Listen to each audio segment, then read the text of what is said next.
Hey guys, my name is Dan and this is Stout Gaming. Today I am joined by Sam Wakeman of Wakeman VGC. How you doing today, Sam? I am pretty good. How about you? I'm doing well, thank you for asking. So today we're going to be looking into part 3 of my guide to VGC drafts and VGC drafting.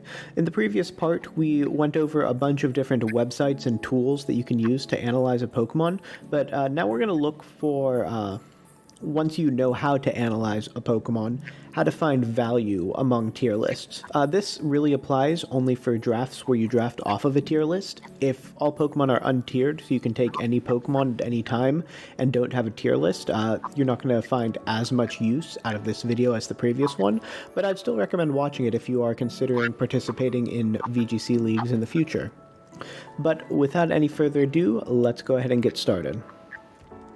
So, Sam, the tier list that I'm using today is actually for a league that you are running, the Great Lakes Draft League. Why don't you tell everyone a little bit about that before we take a look at the top 2 tiers here?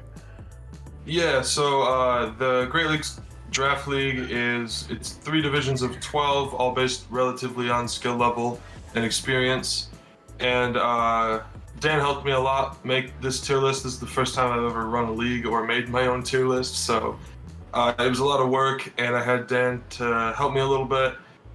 Basically, how these first 2 tiers work is, as it says here, you get one guaranteed slot for a tier 1 per team, and then you can take more out of your free points, but it costs 50.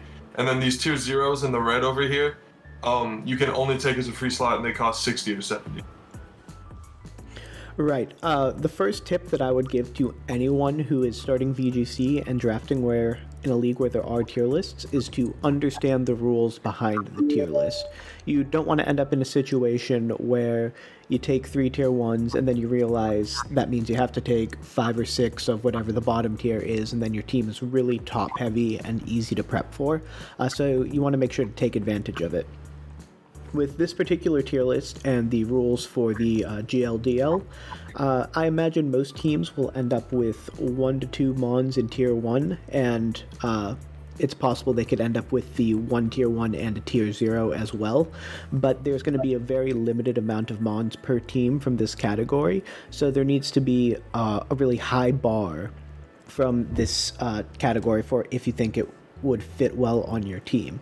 With that being said, we're going to look into what a few potential value picks out of these tiers would be and what a few pitfalls to avoid in these tiers.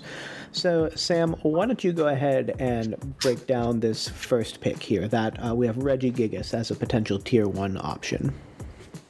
Yeah, so obviously everyone knows REGIGIGAS next to anything that can switch its ability, usually Wheezing, is really good because you get your normal speed and normal attack, which is base 160 and base 110, or 100, my bad. So like on the surface it seems really powerful because, well, I mean, and Max Strike is a good max move because barely anything resists it, and it lowers speed. But then you start looking at it more, and especially when you only get 1 tier 1 potentially, this starts to look worse because, I mean, if you really think about it, do you really want to take a tier 1 that is always has to be tied to another Pokemon? And to me, that's what makes REGIGIGAS not a good tier 1, is it's literally a brick without something to get rid of its ability. I can agree with that. While REGIGIGAS does have some of the highest base stats in the game, slow start being its ability is really, really crippling, and as long as that ability is active, it's not going to be a viable Pokemon. It does have a very decent move pool as well, but I think in tier 1 this comes back to understanding the rules that you are drafting within. If you're only getting 1 or 2 Mons in this tier, then they have to be your primary threat, and when your primary threat is something like REGIGIGAS, it's much easier in draft to prep for it because you know your opponent is going to bring it, and if you know your opponent is going to bring it, you've got a much better ability to stop it. So, yeah, also, being a physical mon that cannot deny Intimidate or like getting burned, it's super easy to prep for. Yeah, there are some definite weaknesses in REGIGIGAS. for people that are prepping against it, and I think in Tier 1, it is a bit more of a detriment than a value to your team because you're going to be relying on it so heavily, and if people know you're going to rely on it, they'll be able to prevent it. But with that being said, I'm going to go ahead and handle the next one on the list, which I put as LAPRAS. Now, LAPRAS I am very much not a major fan of in this tier, in this format. And I'll tell you why. It's again that you're going to have a very limited pool of tier 1s, so your tier 1 needs to be able to carry a lot on your team or add things that are so hard for other teams to deal with. And while Lapras's Gmax attack that gives you the immediate reflect and light screen abilities, its base attack stats, like both attack and special attack, are so low. And I think the 60 to 70 speed tier in draft is one of the most populated but also weakest speed tiers. So Lapras really doesn't do it for me as a tier 1 option. It's something that I think is tiered a bit too high. It might be too powerful for tier 2, but in tier 1 I don't see this being a great addition to most teams. But what are your thoughts, Sam? Yeah, I mean, I agree. Like, base 95 or base 85 in both offenses is really bad. Like, you can put a life orb on it and you're doing like, with a life orb max moves, you're doing like as much damage as like your standard mon without a life orb, or even less sometimes. So I don't know, like it kind of needs weakness policy if you want it to do damage. Like, yeah, it gets Perish Song, I guess, but Perish Song, I don't know. I have lots of other thoughts about Perish Song in draft, but yeah, I don't know. It just, to me, it doesn't do enough different things. Yeah, I can understand that. And again, with tier 1, you want to be looking for things that are very valuable. They add something completely unique, which Lapras does, but I think it does it at a power level that is too low when you compare it to the rest of the tier, which is what it has to be compared against. Now, here's one that I think there could be some division on, and it's Volcarona. Why don't you give us a quick breakdown of the stats, abilities, and moves for the Volcarona, and then tell us what your thoughts are on it. Yeah, so I've never actually played with Volcarona, but so first off, like the stats, the physical bulk is not great. 85 HP, 65 defense is pretty bad. But 105 SPDF, that's pretty good. And in draft, at least in my opinion, it's a lot easier to prep for those, or to cover those mons with like one-sided bulk, because you can bring something else that has physical, or that resists their physical mons. 100 speed tier is really good. It's just past that mark of like stuff like Urshifu and stuff in the 90s range. And 135 special attack is insane. To me, the mon, like the thing that really puts this mon over the top to me is the fact that it can redirect so well, especially against special attackers, but it also gets Quiver Dance for sets like that. If you have another redirector potentially, it has like Struggle Bug, Will-O-Wisp support sets. Yeah, it's just really solid, and Flame Body allows it to like burn stuff. It's really good. Yeah, I agree with that. Volcarona I think is interesting. It could function as the primary attacker on a team, but it also has the ability to support function. So while it's not going to be the strongest straight-up attacker or the single best support option in the tier, it does both at a high enough level that I could see arguments for Volcarona being a tier 1 that you take. Maybe even if you wait a bit in the draft, you can get it later in the draft, and it could be something that definitely adds. It does have a very bad 4x weakness to Rock, but beyond that, like the moves and coverage that it gets, like if you look in the relevant moves, outside of Rage Powder and Quiver Dance, Heat Wave and Bug Buzz are good stab attacks, but then it gets access to Psychic, Hurricane, and Giga Drain as well, which is pretty outstanding coverage, especially with the ability to launch some max airstreams to help boost that speed stat even further.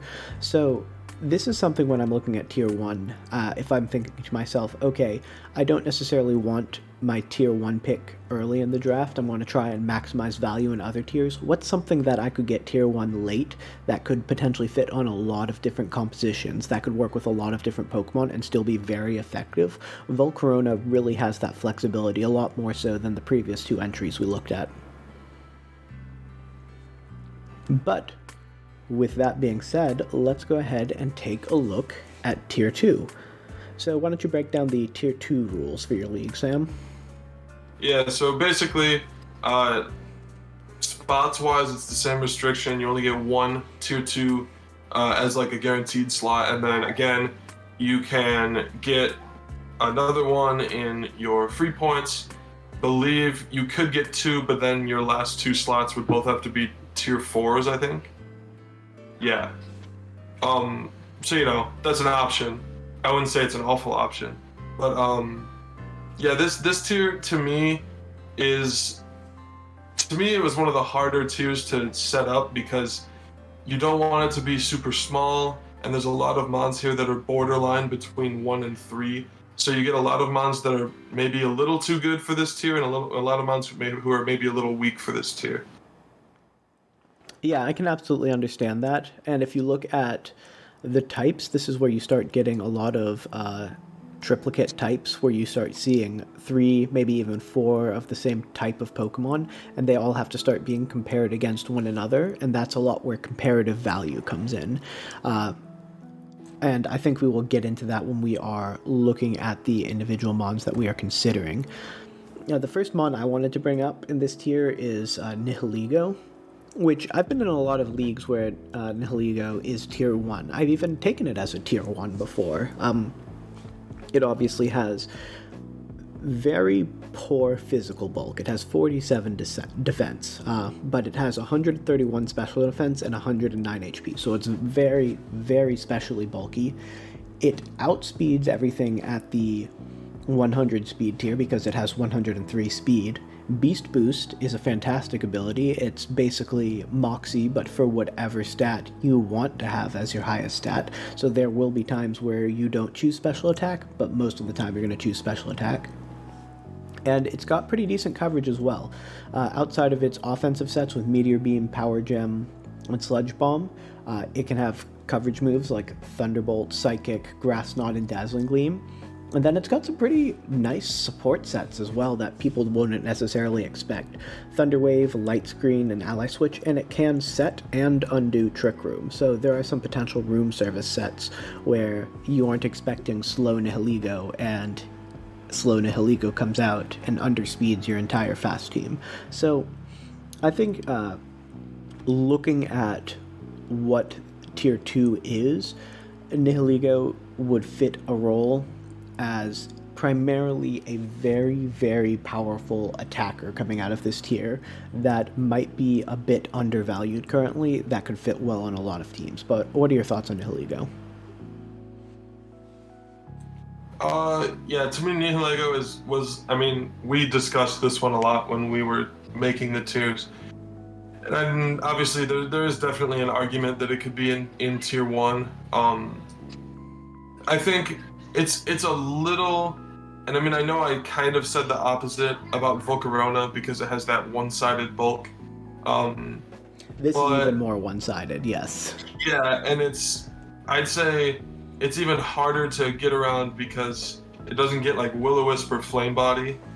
And then on top of that, like having a 4x weakness to ground, which also boosts the opponent's special bulk if it's a max move. Like that's a little rough. Not that you're really ever going to be living a ground move, but yeah, I don't know. I like this mon a lot. It does so much damage. Like if you get 1 beast boost, it's basically just over. The speed tier is like, for something this frail, I'd kind of like a higher speed tier to me, but it's not bad. Outspeeding base 100s is really good.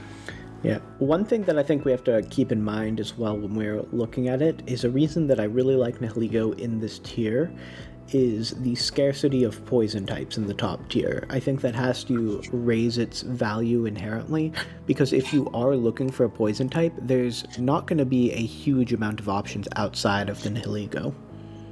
Do you prioritize poison types a lot?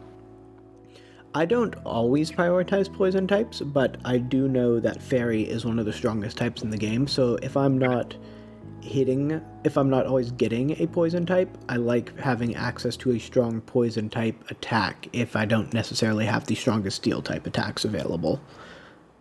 Yeah, that's fair.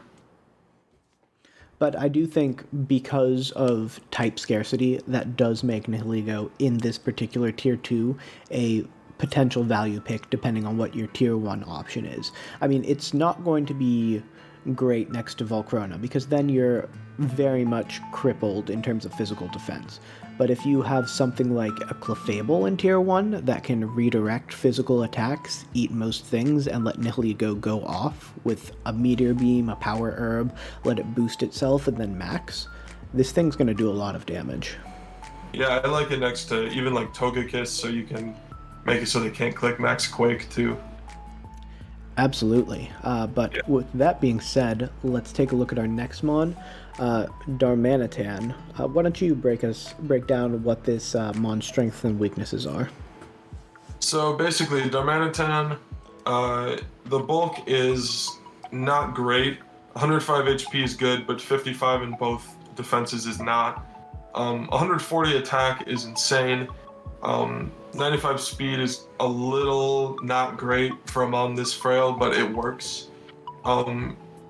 Usually, I mean, the main reason that most people would run this is for sheer force, flare blitz. That's pretty much like the thing that Darmanitan does.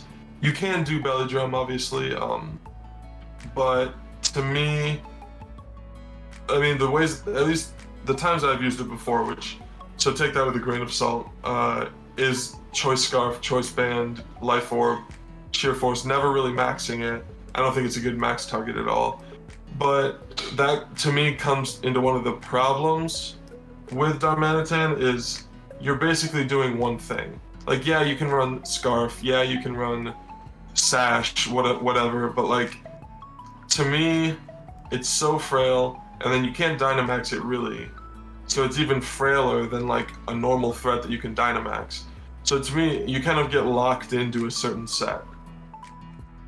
Yeah, and looking back at the tier list itself, we've got things like Blacephalon, Chandelure, Marowak, Arcanine, Rotom Heat, all within the same tier. Way better. So I don't think it stands out at all as a fire type. Like, I think it is probably a bit over-tiered in tier 2. I don't think it's quite able to stack up with a lot of the tier 2 things, and it is very one-dimensional as well. So I think it's one of those trap mons that might look good on paper, has that really high attack stat, but when you look at it inside of the tier itself, it doesn't really hit a lot of the checkboxes that you want inside of the tier. It's frail, yeah, it hits really hard, its speed isn't fantastic, and there are usually better options. So that's sort of my thoughts on Darmanitan. Yeah, I mean, to me, it's like, especially in this tier, if you want something that's frail and does a lot of damage, just go Blacephalon. Like, it's just better for that role. Yeah, I can agree with that. But moving on, we are moving into tier 3, and this is where we can start seeing a lot of value, because you're going to have more picks in these lower tiers. And in the lower tiers, you're more likely to find some things that are really under-tiered. Instead of looking for traps to avoid, you can look for value to add to your team by picking things that you can have outperformed their draft slot. So, Sam, why don't you tell us a bit about tier 3? Yeah, so pretty much Tier 3 is, in my opinion, with the way this draft and the tier list is set up, it's probably one of the strongest in terms of value. But I would say that the sheer amount of tier 3s can make it a little overwhelming to look at all of them and be like, okay, which ones do I want to focus on? Which ones do I want to narrow down?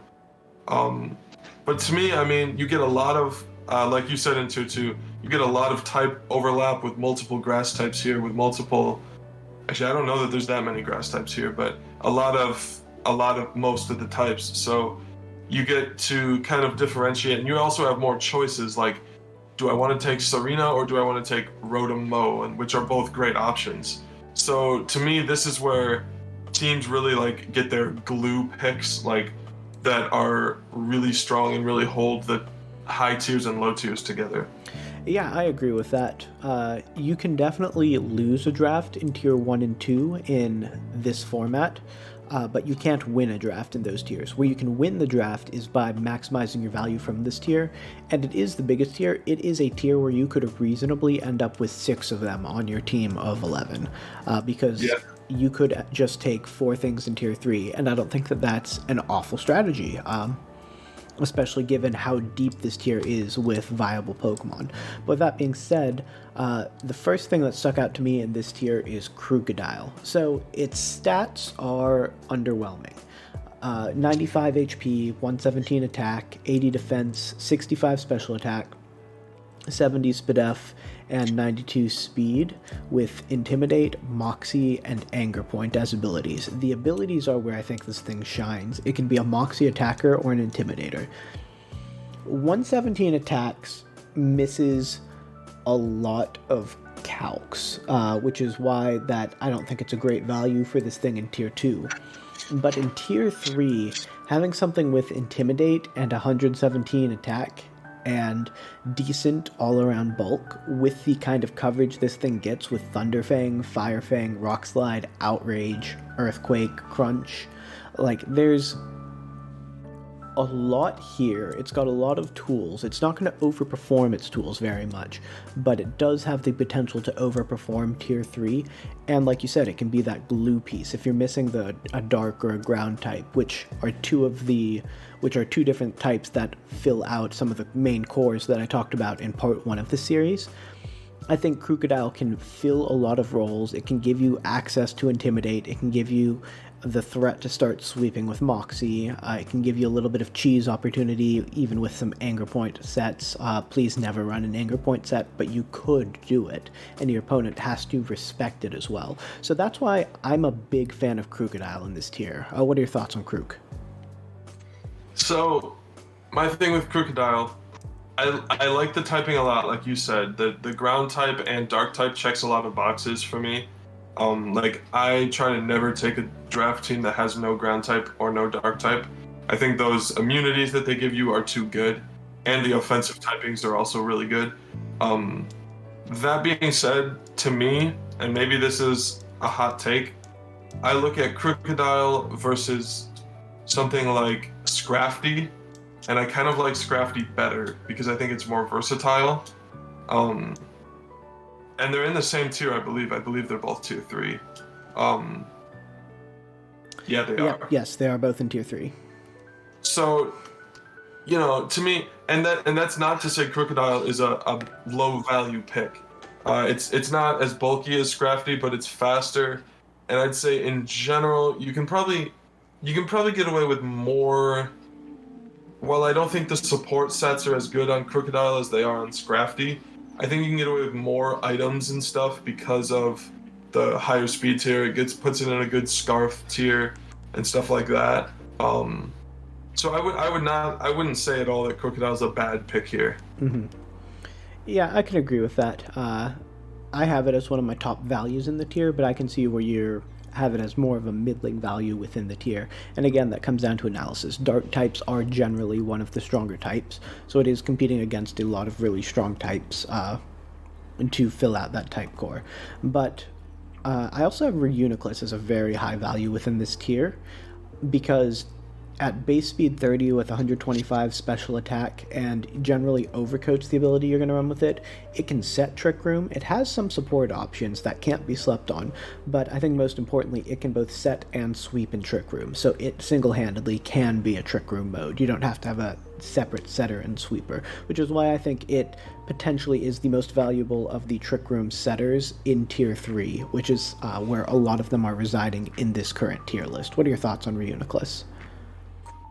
Yeah, I really like it. The Mono Psychic typing is decent. It's not great, but I don't think it's awful either. The stats are pretty good.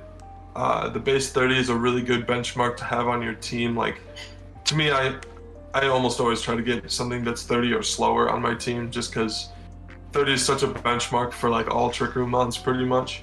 125 special attack is great. You can put a life orb on this and not take life orb damage with magic guard.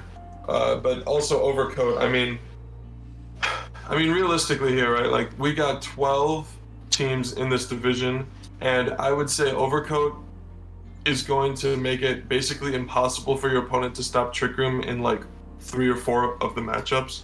Because I mean, the odds that someone's getting sleep powder or rage powder somewhere are really high. So yeah, overcoat's a really good ability. Also, I mean, alternatively, if they have, like, let's say they have something crazy like a Spectria, right? They can just one-shot REUNICLUS. I've actually run Sash REUNICLUS with overcoat, and then weather can't break the Sash. So even little things like that just make this mon hard to prep for. Yeah, I agree. So I do think that looking at the tier, understanding that a role that a lot of tier 3 mons fill is Trick Room setter, I have REUNICLUS as my best Trick Room setter in the tier, and understanding the value within the tier in its role is something important. But moving on, you're a pretty big MAGNEZONE fan, aren't you? I am. So what I like about MAGNEZONE is I think that it is a great addition to a fantasy core, because usually when you have a fantasy core, you have that fairy type that doesn't want to take steel type attacks. Well, you can make MAGNEZONE pretty bulky, like 70 HP, 115 defense, 90 SPDF. That's pretty good. And on top of that, it doesn't have a ton of weaknesses.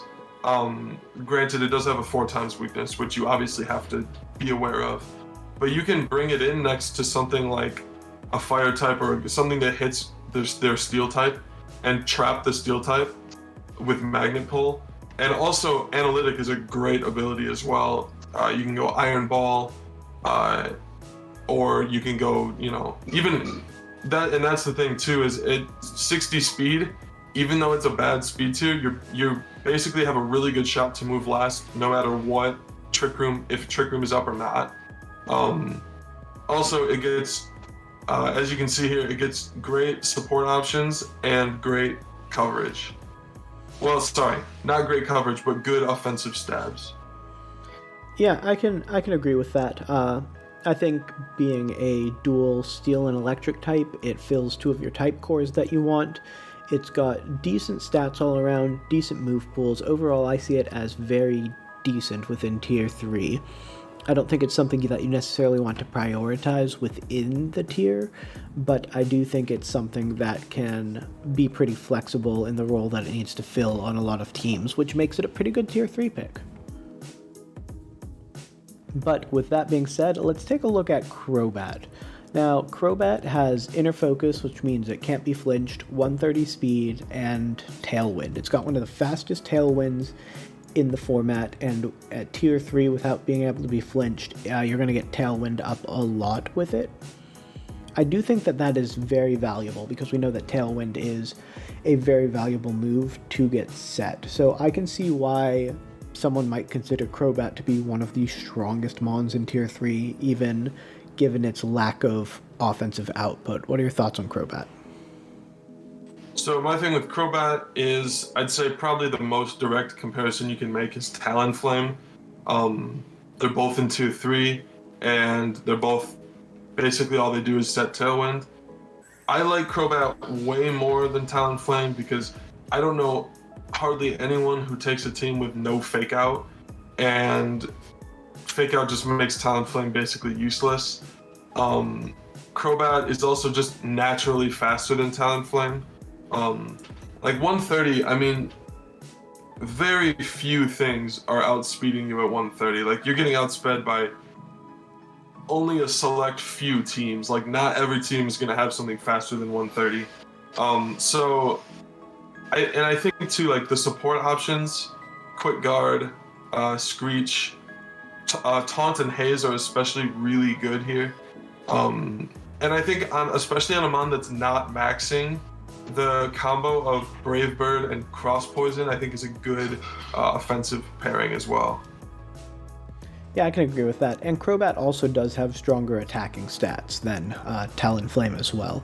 But moving on, we're moving into some of the more bottom tiers now. Tier 4 is the largest tier in the league in terms of number of bonds that are in it, and again, you could theoretically have up to 6 of these on your team, although more realistically, you're going to end up in the 3 to 4 range, depending on how you prioritize your free points.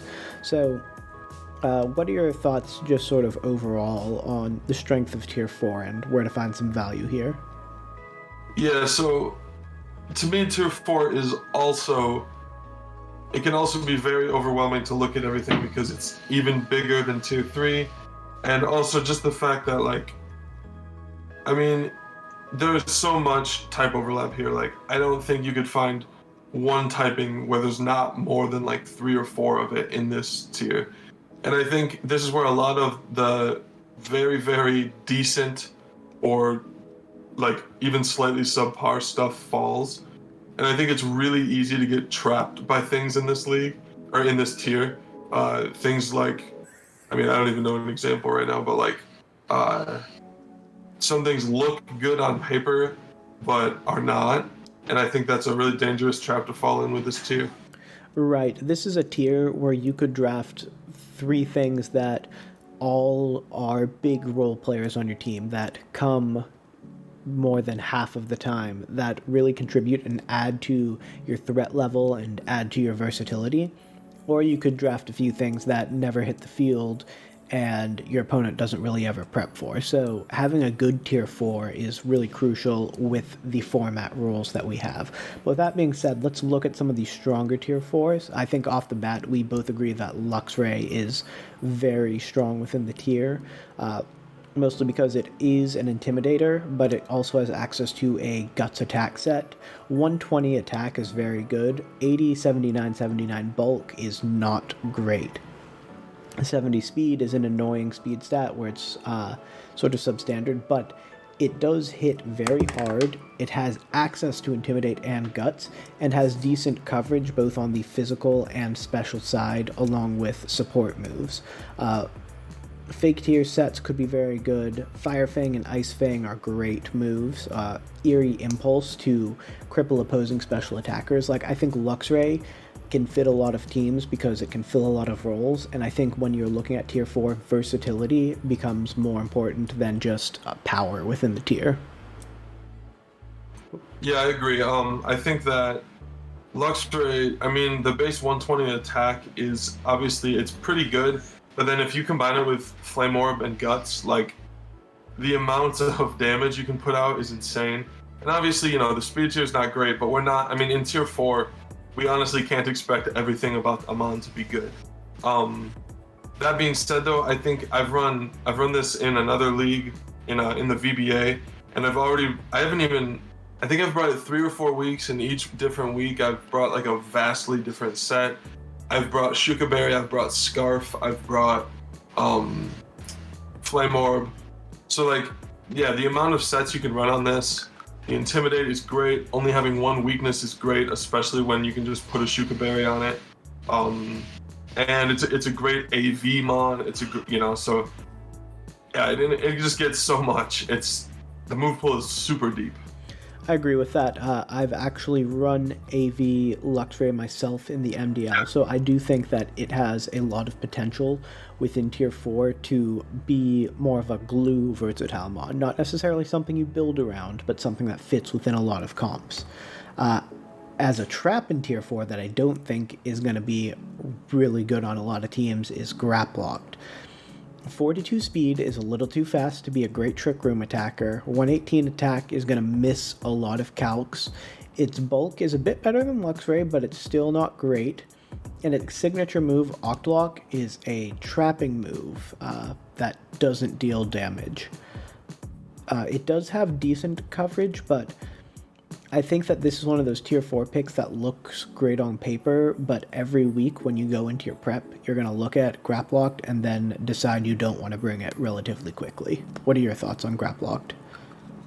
Yeah, my problem with GRAPPLOCT is you look at the stats and you look at the move pool, and you realize I can run this as a physical attacker, and that's it. Like, it basically, I mean, taunt is, and like somewhat brick break, I guess, to get rid of screens. Um, I mean, that's basically all it does. And like, to me, in draft, I usually want like something that's not a 42 speed tier. I think 42 is pretty bad. Um, yeah, overall, I mean, it just doesn't do enough to me. And even then, even if you run it as a physical attacker, base 118 attack is decent, but not great. So yeah, it just doesn't do enough. And even the stuff it doesn't do that well.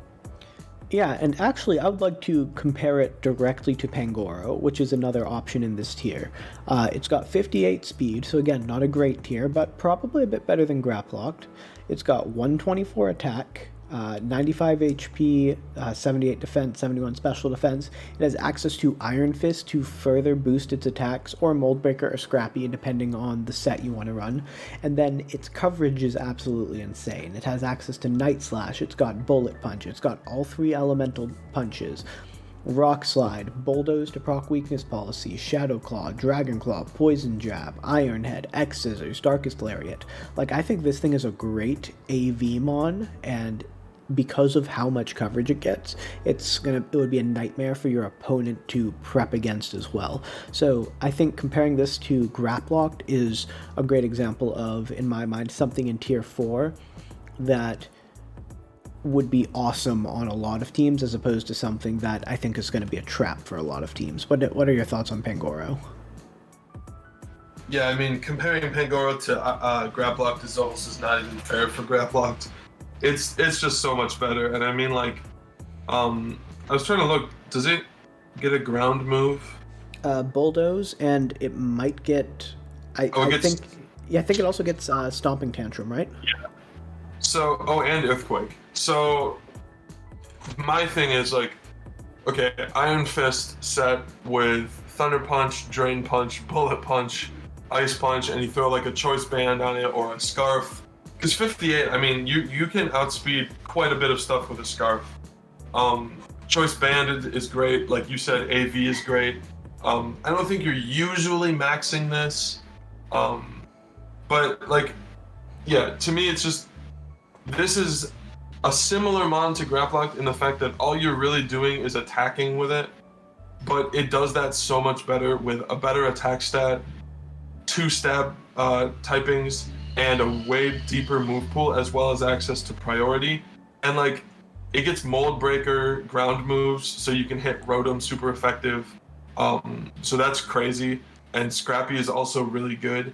So yeah, overall, to me, it's like, this is probably one of the best tier 4s. Yeah, absolutely. So I think that shows that, comparing it to Luxray, for example, Luxray is great because it's versatile.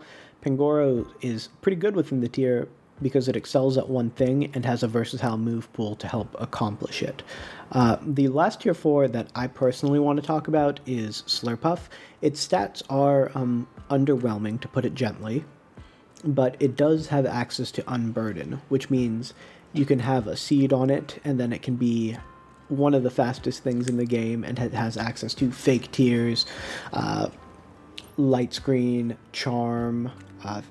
It also has access to some attack moves if you want to put a weakness policy on it, put it next to something with a Bullet Punch, double the speed, double the special attack, and you go in with stuff like Energy Ball, Flamethrower, Thunderbolt, Psychic, Dazzling Gleam. So I think SLURPUFF is a piece that is tough to build around and can be flexible as either a support or offensive option depending on what the rest of your draft looks like. So it's not going to be the best tier 4 for everyone, but for certain people, SLURPUFF is going to look really, really good. Yeah, I like this mon. I wouldn't quite put it on the same level as things like Luxray or Pangoro in this tier, but I think you're almost always running Unburden. Like, I don't think you ever run Sweet Veil, even though Sweet Veil is a good ability. And maybe there are a few matchups where you run Sweet Veil. I think the other thing too is, like, this might be a little bit of a meme, but like, You can also always do put it next to a redirector and belly drum, consume your citrus berry, and now you're +6 attack and doubled your speed. So like that is something I don't think should necessarily be slept on. Also, you can put a weakness policy on it and bullet punch it. So yeah, to me, I mean, it's not the most threatening mon, but if you have the right team, you can make it threatening. Yeah, it's something that, much like Thievel, which, as everyone knows, I'm a big Thievel fan, it works with the team around it. It has to have the good team around it for it to work, but if it does, it can definitely be very valuable within the tier. So, the last tier we want to look at is Tier 5. So this is the bottom tier. Every team has to have at least one, and if you overspend on other tiers with your free points, you'll end up with more than one. But it's pretty bad, wouldn't you say? Yeah, so I will say like some leagues kind of put a lot more value in their tier 5s. But the way that our tiers worked out, we honestly didn't. I mean, yeah, you're not getting anything that is particularly scary out of this tier. But the fact that everyone has to take one, and I think means just take one that you think you might use in 1 or 2 matchups. Like, I know the couple that we're going to talk about, but I think things like, I even think Magneton is pretty decent in this tier. You know, Flareon, Haunter even, stuff like that, but you're not getting stuff that is going to, like, win you games usually. And it's not even tier 3 or 4 level where it's, like, gluing your team together. So yeah, this tier is definitely the worst of the 5, which makes sense. Yeah, here I think what you want to do is find something that has one niche that can be used on your team in a couple matchups, and that's the extent of the value you're going to get out of it. Which is why you have Greedent as your first option within this tier. Why don't you tell me a bit about this Greedent choice? Yeah, so I ran Greedent in the first ever league that I did, and to me, a couple of things that stand out about it. The 20 speed tier is insane. Like, basically nothing outspeeds that. And you speed tie a couple things. Like, do you speed tie Torkoal? I always forget. Yes. Yeah, Torkoal's base 20. So you speed tie Torkoal. But base 120 HP is insane. And 95 defense is really good next to 120 HP. And 75 defense also would not normally look great, but when you have 120 HP, it kind of makes up for that. That being said, I will be the first to admit it doesn't really do anything offensively without something like Belly Drum. However, I have run it in the first league I ever did, Belly Drum, and I think in 3 weeks it basically just swept the whole team of the opponent. So like. Also, Cheek Pouch with Belly Drum is really good because you go back to full HP. So yeah, I like this mon under Trick Room a lot. And again, like tier 5, you're not getting anything that is gonna like win you every week by any means. So if you can get something that's gonna win you 1 or 2 matches, I think. Yeah, I can agree with that. I think I may have lost you there for a minute, Sam, but that's going to be okay. And I do think that Greedent has the potential to be really good inside of tier 5. Like, it can come in a few matches where your opponent's not expecting it and deal some major damage, and that's really all you can ask in tier 5 is something that you can drop an opponent that isn't expecting it. And that's also what leads me to SAWK. With 75 HP, 75 defense, 75 special defense, it's not going to be a major wall, but it has 125 attack, it's got inner focus, or sturdy depending on what you need, and it has close combat, pretty good coverage with the elemental punches and rock slide. It can have access to quick guard and coaching, so I think SAWK, it can be solid inside the tier, just because it hits harder than basically anything else in the tier without needing a buff. What are your thoughts on SAWK, Sam? Can you hear me? Yeah, I can hear you. Okay. I don't know what happened there. I like SAWK. I think that when you're looking at your options in terms of tier 5, again, They're very limited. So I think that you have to kind of like assess the fact that yes, you're not bringing this every week, but that's okay. And I think that, yeah, like you said, the mold breaker is super good. The damage it's doing is not bad at all. I think we even debated moving this up to tier 4, which to me makes it pretty obvious that it's probably one of the best tier 5s. But yeah, I mean, the coverage is great, mold breaker is great, so I really like this mod. Yeah, absolutely. So that's going to conclude our video on breaking down the tiers for the GLDL, and more broadly looking at what makes things valuable within a tier, how to analyze a Pokemon within the tier. Obviously, we only looked at 2 to 4 per tier as opposed to the entire list, but assuming you don't want a 13-hour video on how to analyze every single Pokemon, then that's about as good as we could do. But in general, I think it comes down to understand the rules for your league, look at the tiers, figure out how many you're reasonably going to get on your team and what you need to accomplish out of that tier, and then figure out what does those roles best, what can fit multiple roles, what can be versatile, and what is a good Pokemon within that tier, because once you figure out what's good within that tier, you know what you want to draft. And if you see something that's bad within that tier, you know to avoid it, even if you're sort of panicking and trying to pick something in that tier late. Do you have any closing thoughts, Sam? Not in particular, other than an apology for all the noise going on in my house right now. But yeah, I mean, I think this was a good general kind of look at some of the best picks and most deceiving picks in the draft.